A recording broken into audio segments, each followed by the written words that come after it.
Distinguished guests, ladies and gentlemen, good evening. Welcome to the Australian War Memorial's 2017 Remembrance Day Last Post ceremony. My name's Richard Cruz, and joining us today from the Australian Army is Warrant Officer Don Spinks, Regimental Sergeant Major of the Australian Army.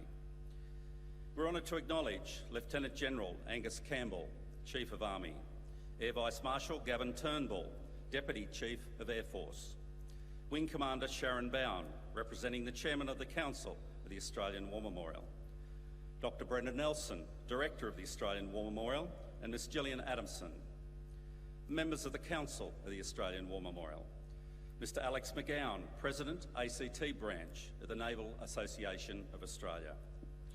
We welcome the veterans who have served, those that are still serving, and the families that support them. We acknowledge the members of RSL and Services Clubs Association, RSL Victoria and RSL Queensland, who are watching the broadcast of this ceremony across Australia. During this evening's ceremony, wreaths will be laid at the base of the Pool of Reflection by visitors and students on behalf of the following schools.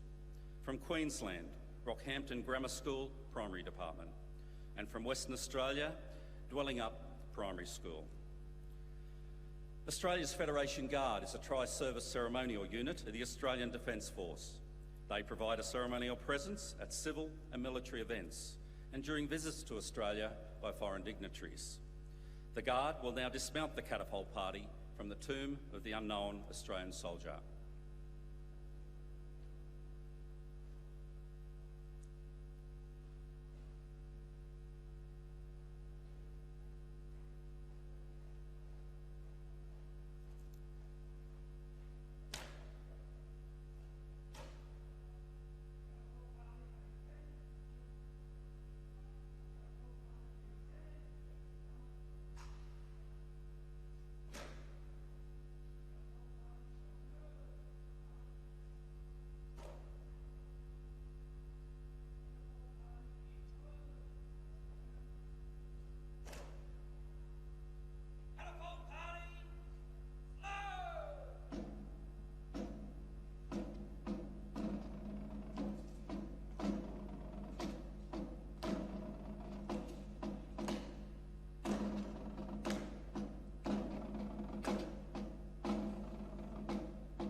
I'd now like to invite you all to please stand and join in singing the national anthem.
The Australian War Memorial was the vision of Charles Bean, Australia's First World War official historian.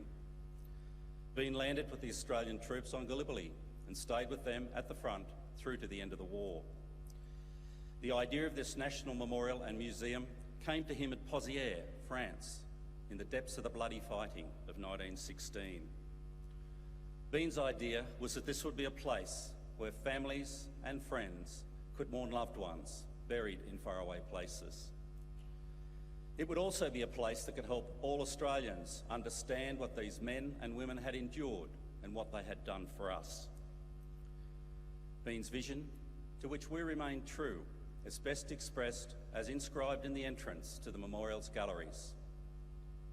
Here is their spirit, in the heart of the land they loved, and here we guard the record which they themselves made. Tonight we'll read the story behind just one of those on the Roll of Honour, which lists the names of more than 102,000 men and women who have given their lives for us in war and operations over more than a century. But first we present a lament, Flowers of the Forest. Wreaths and floral tributes will now be laid at the base of the Pool of Reflection.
We do not know this Australian's name, and we never will.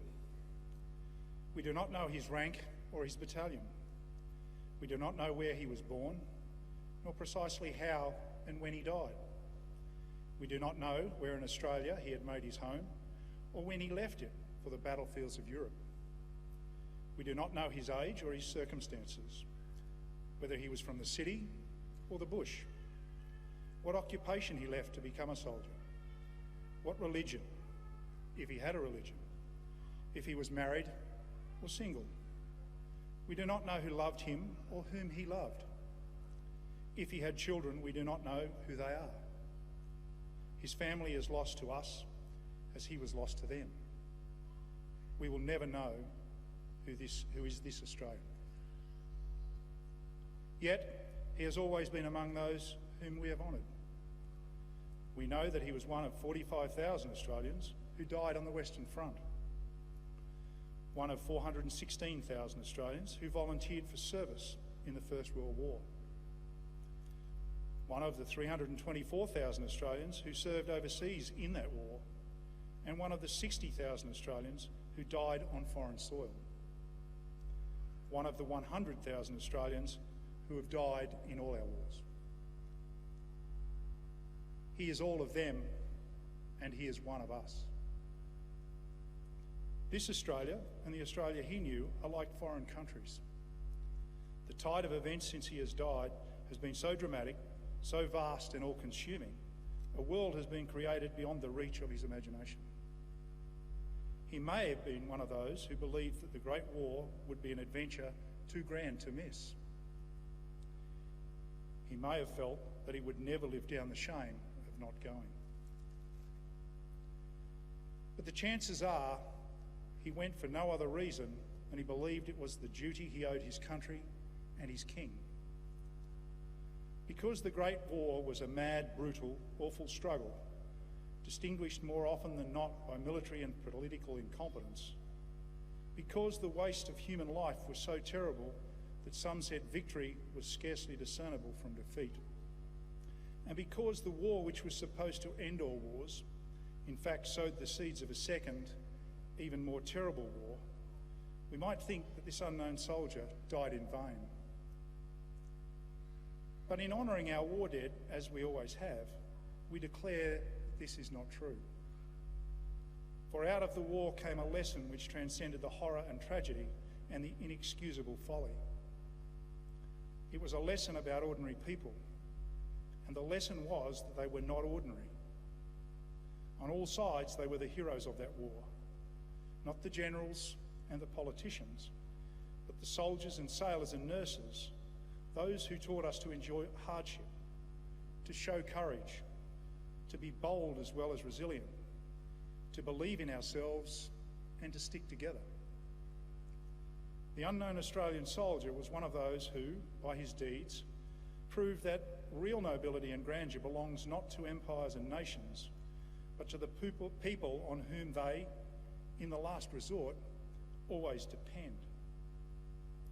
That is surely at the heart of the Anzac story, the Australian legend which emerged from the war. It is a legend not of sweeping military victories so much as triumphs against the odds, of courage and ingenuity in adversity.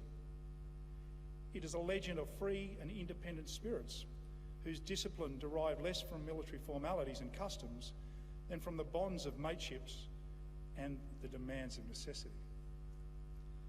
It is a democratic tradition, the tradition in which Australians have gone to war ever since. This unknown Australian is not interned here to glorify war over peace, or to assert a soldier's character above a civilian's, or one race or one nation, or one religion above another, or men above women, or the war in which he fought and died above any other war, or one generation above any that has been or will come later.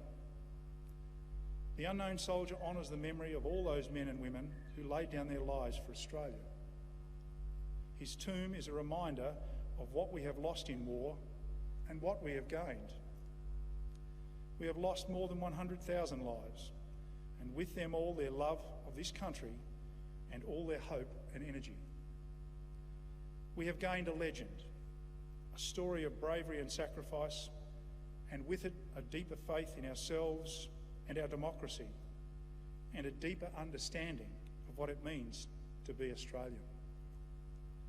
It is not too much to hope, therefore, that this unknown Australian soldier might continue to serve his country. He might enshrine a nation's love of peace and remind us that in the sacrifice of men and women whose names are recorded here, there is faith enough for all of us.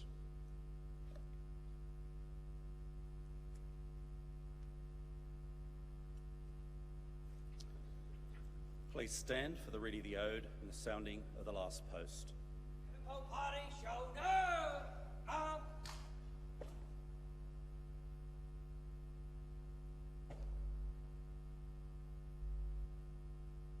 They shall grow not old, as we that are left grow old.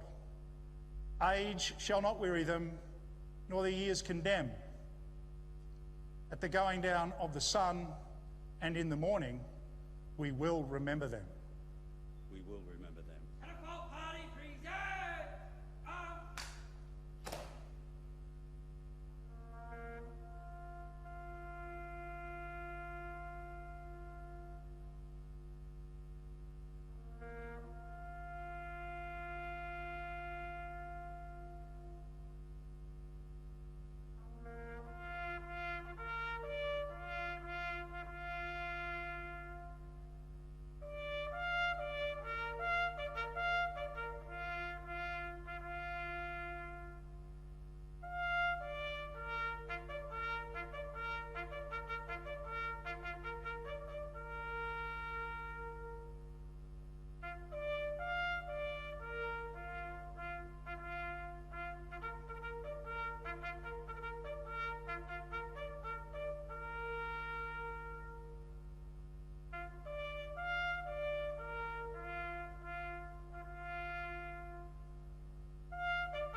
Lest we forget.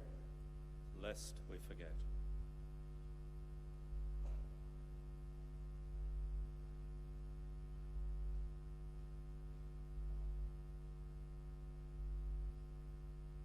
Catapult party outwards. Turn. Catapult party way. March.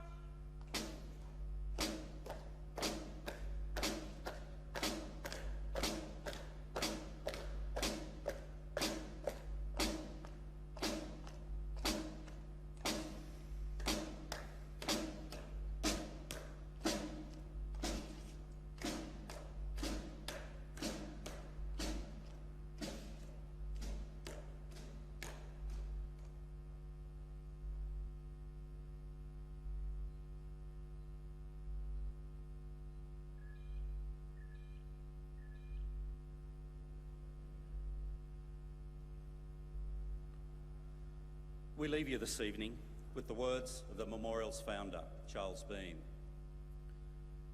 Many a man lying out there at Pozières or in the low scrub at Gallipoli, with his poor, tired senses barely working through the fever of his brain, has thought in his last moments, well, it's over.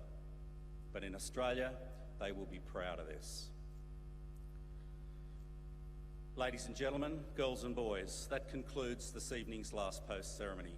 We thank you for visiting the Australian War Memorial and wish you all a very good evening. Thank you.